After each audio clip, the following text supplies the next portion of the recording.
Now, having learned the usage of various tools, we're going to together construct a very simple word study chart. Now again, we've actually been building up to this point in our current series. This method of taking notes really brings together the usage of all the tools and enables you to collect data and to make it understandable to yourself first and foremost, but maybe just as importantly to others also.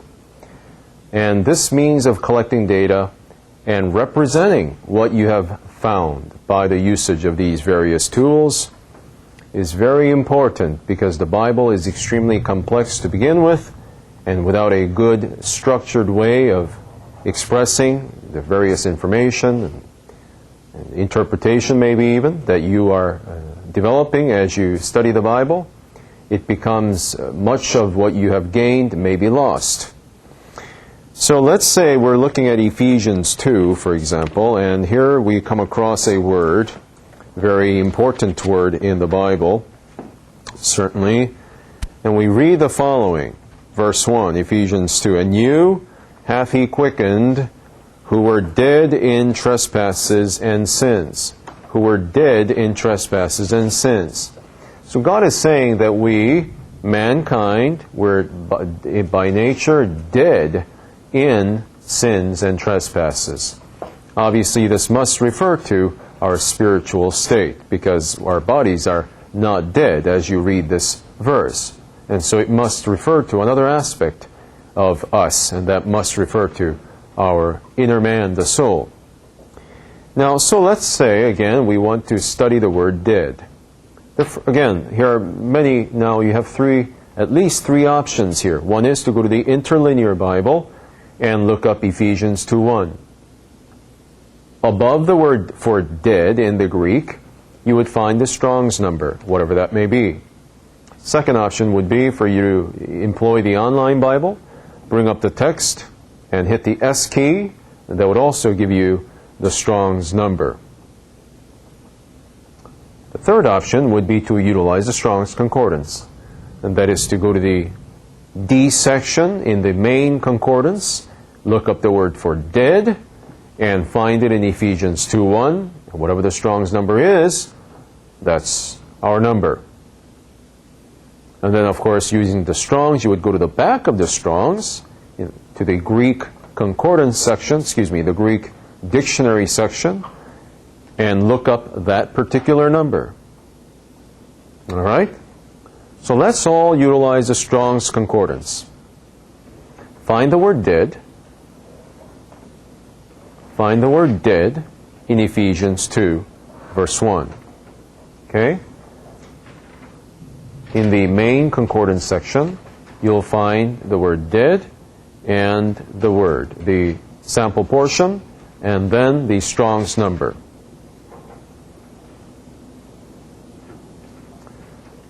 Dave, do you have it? 3498. 3498 is what Dave has found. That is correct. Do you confirm? Yes, sir. Yes. Tom? Yes. Okay. Now go to the back of the concordance, the Greek dictionary, and look up 3498. 3498. What are you doing again? You're trying to find every place where God uses this word 3498. That's what you're trying to do. You're trying to collect data, trying to gather all the information that the Bible would have to give us regarding this particular word, 3498. Now, when you go to the back of the concordance, what's the first thing you ought to notice? The number, Strong's number itself, 3498. Then you'll find the Greek. Is that correct? And then you find the English transliteration, and then you find the English pronunciation key. Then it'll tell you where the word came from. And what does it say in that section, Dave? From an apparent prime nekos. From an apparent primitive or primary word. And remember now, and we haven't mentioned this before, when the Strong's Concordance gives us words like perhaps, from an apparent, then we ignore that information. Again, that's speculation, it's guesswork, and they are trying to be very helpful, by the way. They're not trying to desecrate the Bible, of course. But we must, at that point, stop investigating that particular path, because we don't want to rely on the guesswork of man. Okay? So at that point, we consider our word 3498 a primitive word. We consider it to be the beginning point of our investigation. We do not consider its root, which would be this other Greek word. We simply ignore it. And then we, of course, skip to where we have the colon and the hyphen, do we not? What word or words do we find after the colon and the hyphen? One word, dead. One word, dead. Okay? And so you would go to back to the main concordance and look up dead. All right? How would you denote all that we found?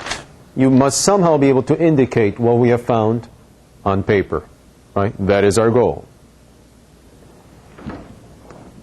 You begin by writing down your primary search word, your primary study word, in quotation marks.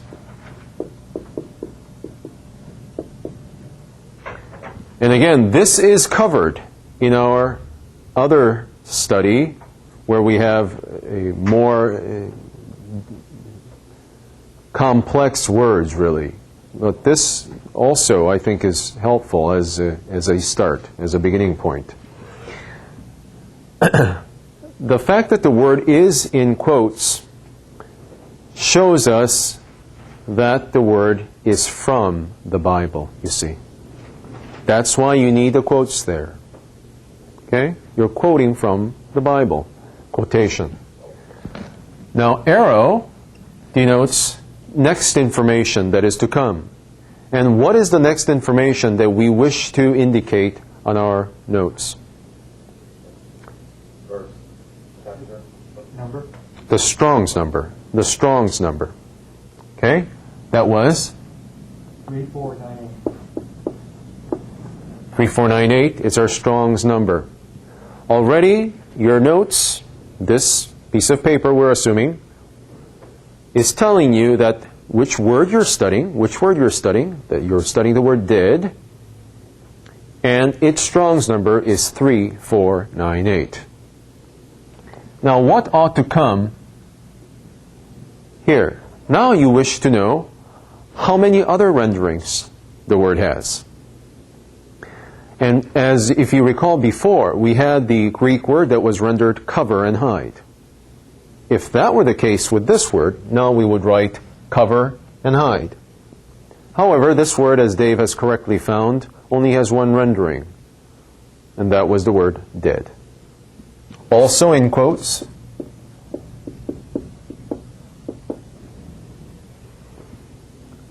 your notes are telling you the following.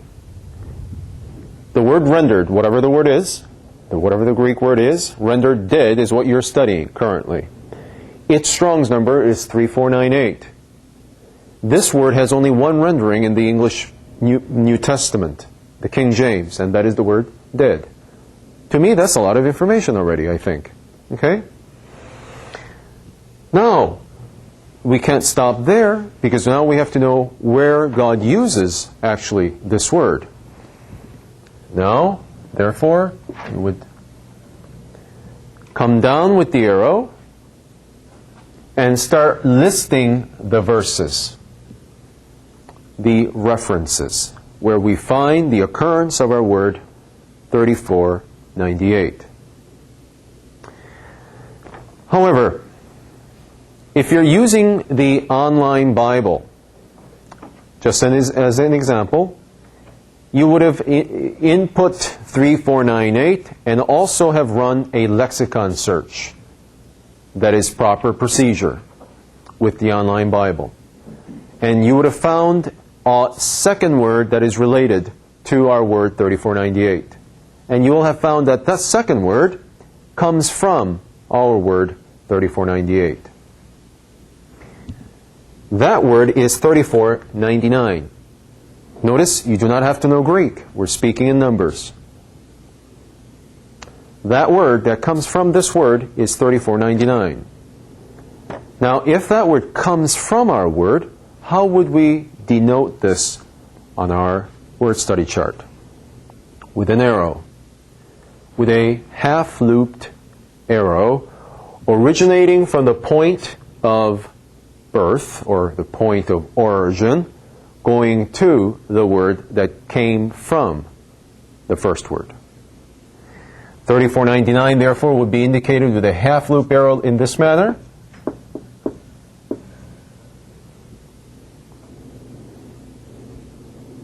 Okay? This is telling you that you're studying the word did. Its Strong's number is 3498. It has the single rendering of did in the King James English New Testament. And that this word also has an offspring, or a word that comes from it. That's the simplest way to explain it. And that Strong's number now is 3499. What is your logical next step? To investigate this word a little bit more also, to build our structure. And in order to study 3499, as with 3498, now you need to go to the back of the concordance, if you're using just a concordance, and find out more about 3499. Okay? And what do we have with 3499? 3,500. Doesn't mean anything. 3499. What do we learn about 3499? What? Yes. 3499. Again, we see the Strong's number, the Greek, transliteration, pronunciation key, and then it says, as Jean correctly said, it is from 3498. So we know we're on the right path. And then what do we notice? We skip the definitions, go to the colon and the hyphen. What comes afterwards? Rendering. The renderings do. And how many are there? 2. 2 renderings for 3499, and they are? Be dead and mortify. Be dead and mortify. Be dead and mortify. All right. Now, obviously, you can see if I were to construct it this way, we run into a problem, do we not? Unless the first word, 3498, only has one verse, we're going to have a collision. We want to avoid all collisions on our word study charts.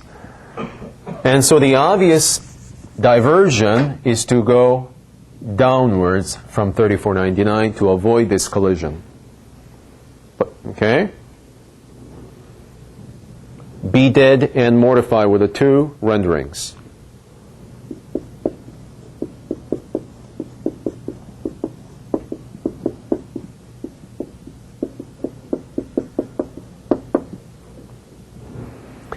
Again, this chart thus far is telling you that you're studying the word dead. Its Strong's number is 3498. It has only one rendering, dead. 3499 is a related word in the sense that it comes from 3498. It has a couple of renderings. They are be dead and mortify. So far, so good? Okay. Now, when you do the same with 3499, this is what Dave was going to already before, and input it into the searchlight function, the flashlight function in the online Bible, run it against the lexicon, you'll find there is another word that we have to include in our chart, and that is 3500. And what is 3500's relationship to either of the 2 words here? 3,500 from 3499. 3500 is from 3499. How would we indicate this? Curved arrow. Curved arrow from where to where? From 3499 to 3,500. Should I go this way? I have no idea.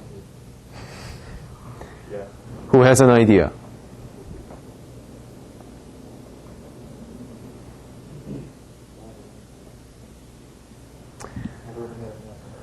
We may go this way, but in this sort of a relationship, when we have two generations, often it is to the benefit of the eye, in yourself looking, it's cleaner to alternate the chain link or the half-looped arrows. This is just, if you do this enough times, you notice these things. So, this is the way you would indicate it. It doesn't have to be, but the alternating half-loop arrows are more easy to pick out on your sheet. Okay? Now, aesthetically speaking, you want your notes very neat, do you not? Okay? That is always the goal. So you have to keep that in mind as you're constructing this. You have to leave yourself room, and you have to think ahead of time. Now, what do we have here? 3,500, do we not? Right.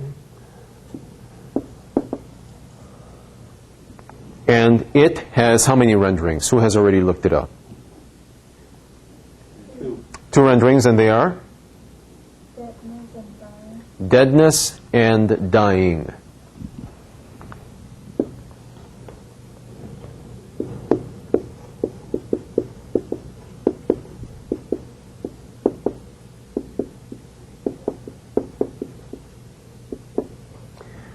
One thing to keep in mind again regarding neatness, notice the alignment of 3498 to 3499 and then to 3500. Again, you're trying to do yourself a favor of being able to look back on your notes and seeing exactly what you gathered, the information that you gathered, in the quickest manner possible. There is no benefit if you need to re-decipher your notes, right? That totally would defeat the purpose. You're trying to make it as simple and clear, if possible, as possible. Alignment is very necessary to the eyes. Now, so having constructed this, now we may go back and start filling in the verses. Or, this is totally up to you, totally up to the individual. You may begin by filling in the verses before finding any of the linked words, if that is preferable to you. Okay? I did this for the benefit of the group so that we can see the overall structure first. Now, the word dead, nekros, 3498, is not an infrequently used word in the New Testament. It is used 132 times. Now, it is impractical for us to attempt to write all those verses down, because our goal is not to simply indicate all the data, but our goal also is to digest the data and to summarize the data at times. We never skimp on data. That is, if there are 132 verses, I do not choose to read only 30 of them. I may read, and I ought to read all 132, but I don't have to write them all down on paper, you see. Again, we have to remain logical and flexible and keep our goal in mind. Our goal is not to impress someone by saying, I have written down 132 references. That has no meaning. In these cases, when you do not wish to write all these verses because there are just so many, you employ what's called a dot arrow, a dotted arrow.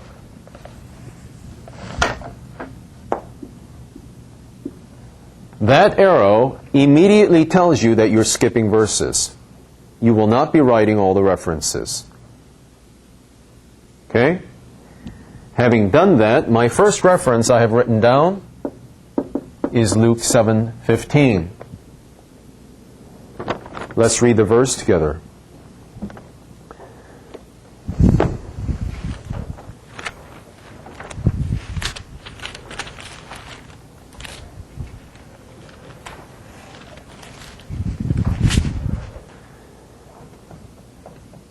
Verse 11, for context, and it came to pass the day after that he went into a city called Nain, and many of his disciples went with him, and much people. What happened? There was a widow, and a son was dead. Do you recall this? Now when he came nigh to the gate of the city, behold, there was a dead man carried out, the only son of his mother, and she was a widow, and much people of the city was with her. And when the Lord saw her, he had compassion on her, and said unto her, Weep not. And he came and touched the bier, and they that bare him stood still. And he said, Young man, I say unto thee, arise. And he that was dead sat up, and began to speak, and he delivered him to his mother. And he that was dead. I chose this verse to write down because it was a very clear verse, showing us what this deadness really implied.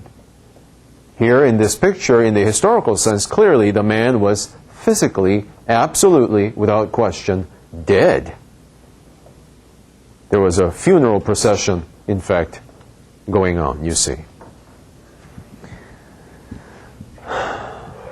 We skip verses in between.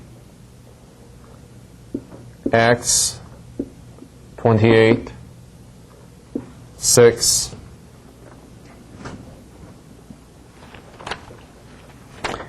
Now what do we have there?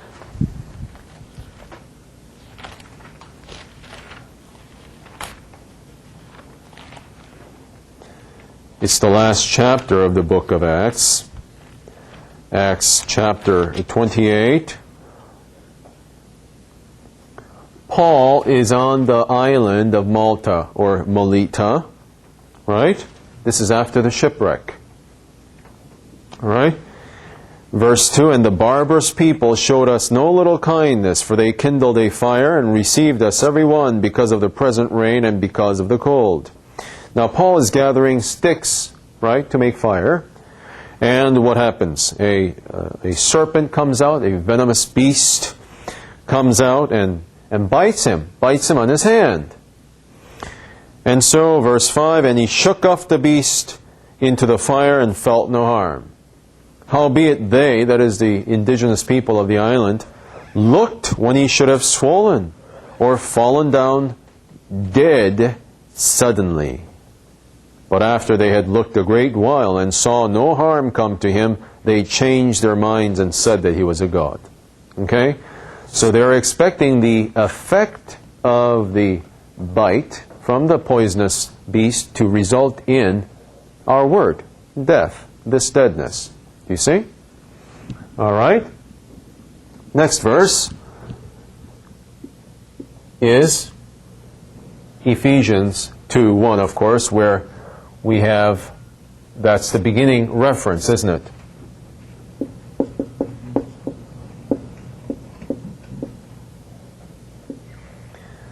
And we know that verse. However, Ephesians 2:5 also utilizes our word. Now notice for verse 5, I did not have to write Ephesians all over again, nor did I have to write chapter 2 all over again. Just the colon tells me exactly what is happening. Do you notice? Ephesians 2:1 and 5. All right? Verse 5 says the same thing, right? You who were dead in sins. You who were dead in sins. And then, of course, we have Colossians 2:13. It says much the same thing, a tremendous affirmation of this truth. Colossians 2, verse 13, And you, being dead in your sins and the uncircumcision of your flesh, hath he quickened together with him, having forgiven you all trespasses. Okay? Hath he quickened together with him. Now, what is the last reference of this word, 3498, Dave?